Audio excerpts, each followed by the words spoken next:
Patrick Carr completed a bachelor's degree in 1986 and a master's in sociology in 1990 from University College Dublin, and then studied at the University of Chicago for his 1998 doctoral degree. He spent the first 7 years of his career at St. Joseph's University in Pennsylvania before moving to Rutgers University in 2005.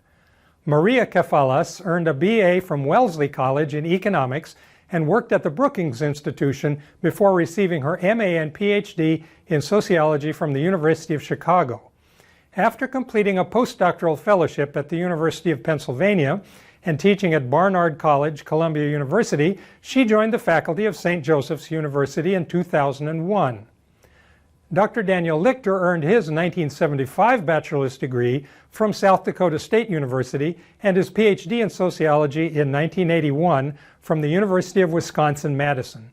He started his career at Pennsylvania State University, moving to Ohio State University in 1999 and then to Cornell in 2005. At Cornell, he is now the Ferris Family Professor in the Department of Policy Analysis and Management, Professor of Sociology, and the Robert S. Harrison Director of Cornell's Institute for the Social Sciences. This article looks at the latest wave of immigration into the United States as possibly a double-edged sword with the potential to help as well as to challenge the country's rural communities. The stage for their study of a couple of small American towns, Carr and his colleagues remind us about recent decades of population decline in the non-metropolitan counties of the United States. Population density of the entire American population actually is way below the world average. The United States as a whole has less than 100 people per square mile.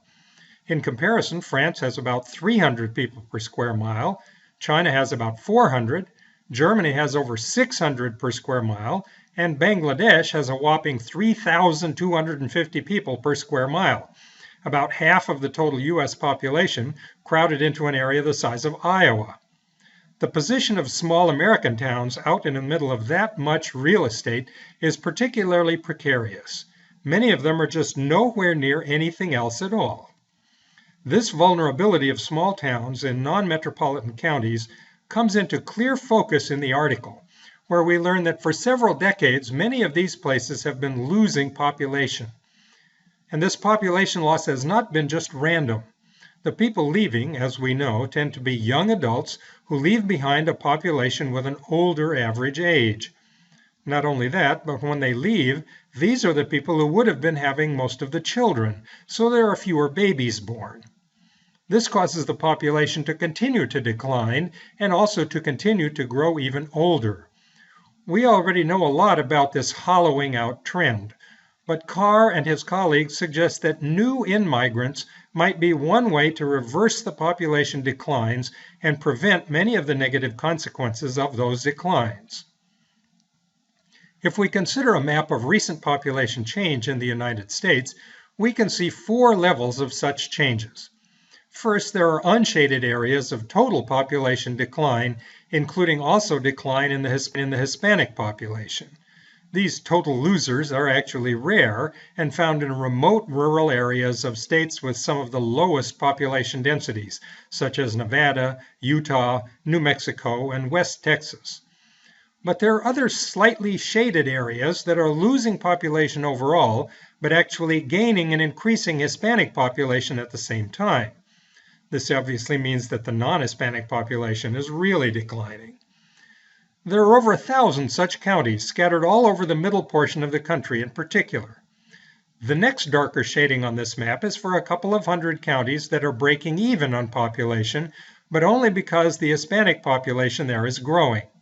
These counties are losing non-Hispanic population, but making up the loss with new arrivals who are Hispanic. Finally, there are another 1,600 counties or so that are just plain growing. Both the Hispanic and the non-Hispanic totals are increasing in these darkest shaded areas.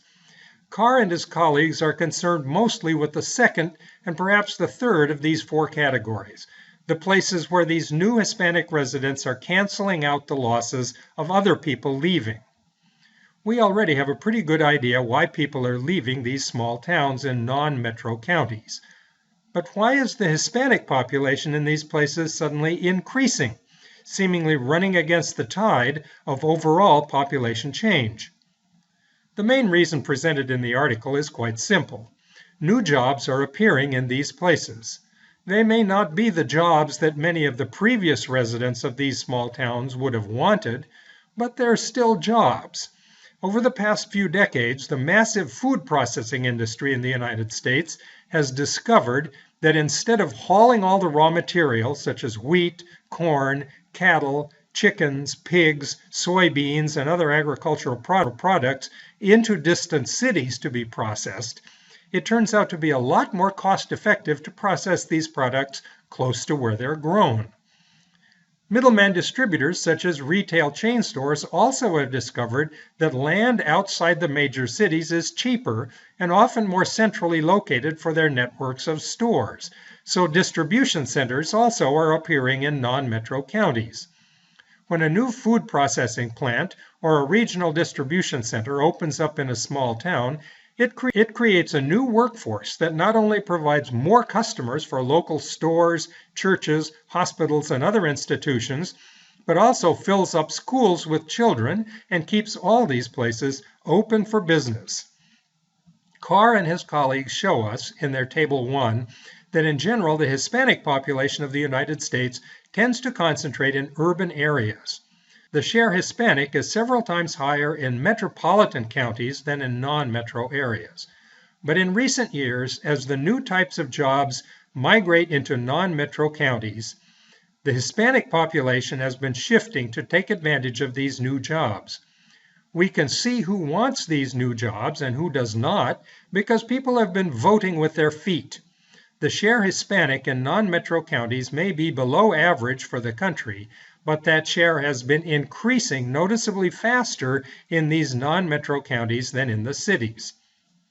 In other work by some of these same authors, we learn even more about this population change. For one thing, if we recall the idea of looking separately at non-metro counties that are close to the big cities and contrast them with other non-metro counties that are far away from any city, it turns out that population growth patterns have been quite distinct for the two groups.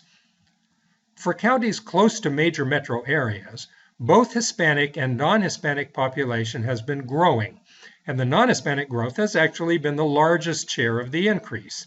But most of these non-Hispanics have arrived as net migrants, and a smaller share have arrived as the natural increase among non-Hispanics already there. This is because the non-Hispanic immigrants tend to be older people, often well beyond childbearing ages and with higher death rates as well, while the Hispanic immigrants tend to be younger adults, so that over half of the Hispanic increase in these counties has been more births than deaths.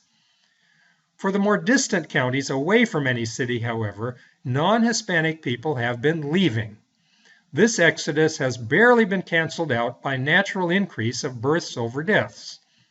This means that any actual population growth in these isolated counties is coming mostly as a result of specifically Hispanic in-migration, and even more importantly, natural increase of existing Hispanic population. These are the families that keep the small town businesses and schools open and operating. Once we recognize this important fact, Carr and his colleagues turn to the question of how such small towns react to their new Hispanic residents. Case studies in this article concerns a little town in Pennsylvania called Hazleton. It lies in Luzerne County, about 42 miles from Scranton and about 48 miles from Allentown, two larger and historically industrial Pennsylvania cities. In fact, Luzerne County actually is classified as a metropolitan county because it also includes the city of Wilkes-Barre. So the town of Hazleton would not fit into the non-metropolitan category at all. It is a small town in a metropolitan county. Even so, Hazleton had been losing population for the entire second half of the 20th century. Along with other nearby larger cities, this region of Pennsylvania enjoyed an economic and demographic boom in the first half of the 20th century as the share of industrial workers in the total U.S. labor force reached its highest point by about mid-century. Like Scranton or Allentown, Little Hazleton peaked in the 1940 census with nearly 40,000 residents. But also, like the surrounding industrial region, population began to drift away as factory jobs gradually disappeared over the rest of the century. By 2000, the town had dropped to just over 23,000 people, below where it had been in 1910. And then, as our authors explain, the tide turned as new residents began to arrive, even while previous residents continued to leave. Even though this is not a non-metro county, the pattern in Luzerne County closely resembled what has happened in the rural heartland of the country. When we reckon up the net results of continuing in-migration by some people and out-migration by others, we find a rapidly growing Hispanic population in Hazleton. But there's also a little mystery here. Why were many Hispanics migrating to this small Pennsylvania town? Carr and his colleagues mention no new sudden appearance of some large new factory or other employer. They do not explain this population shift as an economic result, explained by an influx of new jobs that were attractive mainly to disadvantaged workers such as Hispanic immigrants. It may be that this Hispanic population growth was simply a kind of chain migration, in which a core of original residents communicated with friends and relatives from far away and encouraged them to move to Hazleton for some reason. What that reason might have been remains a tantalizing puzzle in this case. But in any event, arrive they did. The immediate economic effects of renewed population growth could be predicted from general principles if we just disregard the fact that so many of the new arrivals were Hispanic. When a population grows, so does the demand for housing. Rents increase, vacancy rates fall, declining neighborhoods even can experience a rebirth. Local merchants enjoy more customers. When the new arrivals are young enough to have families, their children also need schools. Schools that otherwise might have closed for lack of students remain open. Children of new residents study and play with children of long-time residents. The only sour note in this melody turns out to be that the newcomers were overwhelmingly Hispanic, while the long-time residents were overwhelmingly blue-collar white families. On one side of the coin of population growth was increasing economic prosperity in the town, but the other side of that coin was growing ethnic tension. Carr and his colleagues point out that in particular, even though crime rates in general were falling during this period, a few particular incidents that they call signal crimes, particularly a murder committed by 2 undocumented immigrants, received a lot of attention, which contributed to a climate of fear and mutual hostility between the two ethnic populations. Into this tense situation, a law professor from faraway Kansas worked with some of Hazleton's political leaders to craft a city ordinance passed in 2006 that aimed to crack down on illegal immigrants.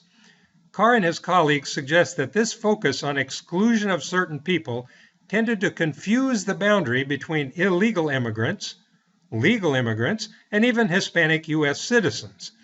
This reaction to the Hispanic population increase focused on legal scrutiny of employees and led eventually to increased police involvement, particularly with Hispanic youths in the town. In response to these actions, legal challenges were raised against the new ordinance, and Hazleton found itself bogged down in expensive court cases from 2006 right down to the present. So far, Hazleton has run up legal bills of more than $2 million defending its anti-immigrant ordinance, with parts of the case going all the way to the U.S. Supreme Court. Some proponents of the ordinance maintain that it still has served its larger purpose, though, since Hispanic migration to the town has slowed to the point that Hazleton began losing population again. By the 2020 census, they may be back down to where they were in 2000, or even lower. The encroachment of Hispanic communities into the rest of the town may have been slowed or even stopped, but renewed population decline also is certain to have negative economic consequences in the longer run. The current mayor of Hazleton now wishes the whole controversy would just go away. He told the authors that in 10 years, the new Hispanic residents will be blending in socially as they shop in the town's stores, play on the sports teams of the town's schools, and work in the local economy. A decade from now, he thinks people will be accepting them. But this case study provides a good evidence that the economic benefits of in-migration and renewed population growth are not enough to convince an existing community to accept newcomers who are different from themselves in salient ways, such as ethnicity or language. Towns, like people, sometimes act in ways that are not in their best economic interest because other concerns and motives override such interests. Another case study in this article concerns a little town in Minnesota called St. James. In many ways, St. James differs dramatically from the previous example of Hazleton, Pennsylvania.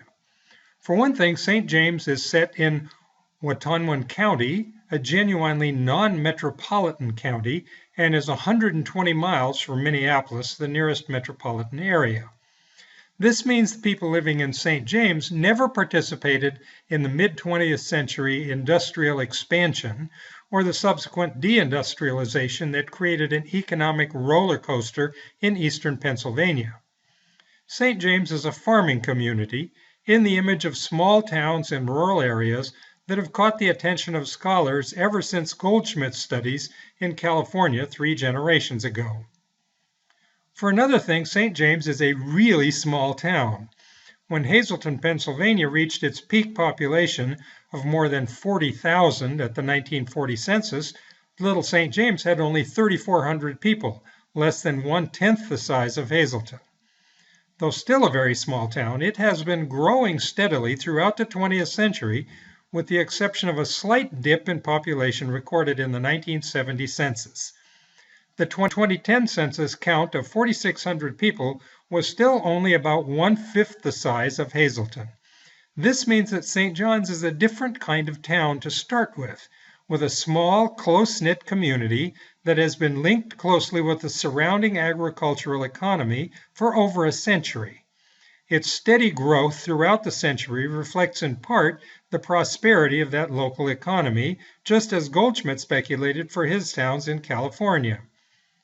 Words, when Carr, Lichter, and Kefalas compare these two towns, in a number of ways, they're comparing apples and oranges. It also is easy to identify in the case of St. James why Hispanic population growth occurred. A local entrepreneur, Tony Downs, opened a meat processing plant near the town immediately after World War II. When the nationwide post-war exodus of people from rural areas into cities threatened his labor force in the 1970s, Downs Foods began recruiting workers in South Texas. So the Hispanic population in St. James has been developing for over 40 years now. Since this was Downs Foods' first original plant, local management has always been aware of and responsive to local community concerns. For example, the company switched from recruiting only young single men to recruiting families in response to community concerns about the disruptive influence of so many young unattached men. The plant accounts for about 75 direct jobs in the community, but the economic ripples of that payroll extends much farther into the community. This solid economic foundation may explain in part why the town of St. James has continued slow but steady population increase throughout nearly all of the 20th century, during decades when many non-metro communities were hollowing out and in some cases almost disappearing. Because the Downs Foods plant has been in St. James for half a century, its economic impact and also its increasingly Hispanic workforce have had time to become familiar features of life in the town. But from the beginning, the reaction of the town to these new arrivals has also been a key element of the town's success. Carr, Lichter, and Kefalas point out that as soon as the Hispanic newcomers appeared in the town, particularly beginning in the 1970s, community leaders took an inclusive approach rather than seeking to isolate or penalize or exclude the new workers from local life. Churches organized social services for families. Schools instituted English as a second language programs for children of in-migrant families. The town never sought to pass ordinances aimed against illegal migrants or to otherwise stigmatize the Hispanic population. Just as the mayor of Hazleton speculated about the future for his town, gradual social integration of new Hispanic families has already been occurring in St. James. Hispanic students already have been elected as homecoming kings and queens at the high school. Somehow, St. James found a path to social accommodation that has allowed the community to realize the economic benefits of new migrants. As the authors explain in this article, though, people in most communities are rarely convinced by dry, bare facts and figures about economic benefits of in-migration. The fear of community disruption can override such objective facts, particularly when some community leaders seek to stimulate such fears to advance their own political goals. There's no guarantee that a community will be able to assimilate new arrivals, no matter what the economic consequences. Although we don't find out about it in this article, St. James also provides another stark lesson in the importance of maintaining a solid economy and a stable or growing population in non-metro communities. 2 years after this article was written, in 2014, the Downs Foods plant in St. James closed its doors for good and eliminated that 75-job payroll.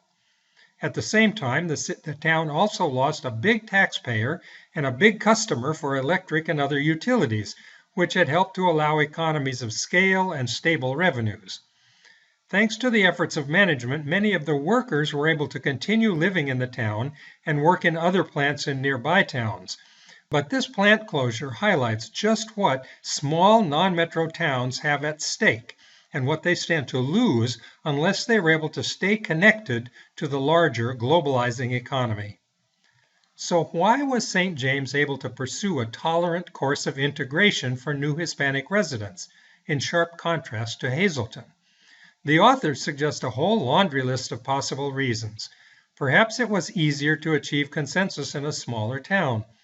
Perhaps the responsive policies of a local employer helped to avoid some problems that arise in other places. Perhaps the fact that the local economy was stable and growing throughout the century rather than in decline prevented the kind of insecurity and lifeboat ethic that can affect places experiencing economic and demographic decline. It could even be that the social class backgrounds of the two places, agricultural versus blue-collar industrial, or the cultural origins of the populations that experienced the Hispanic influx had something to do with it. In the end, though, the clear lesson that we can take away from these comparisons is that every community has its own unique character and social composition, and that this starting foundation can create handicaps as well as advantages for that community in its ability to deal with change. In this case, the demographic change of declining or increasing population.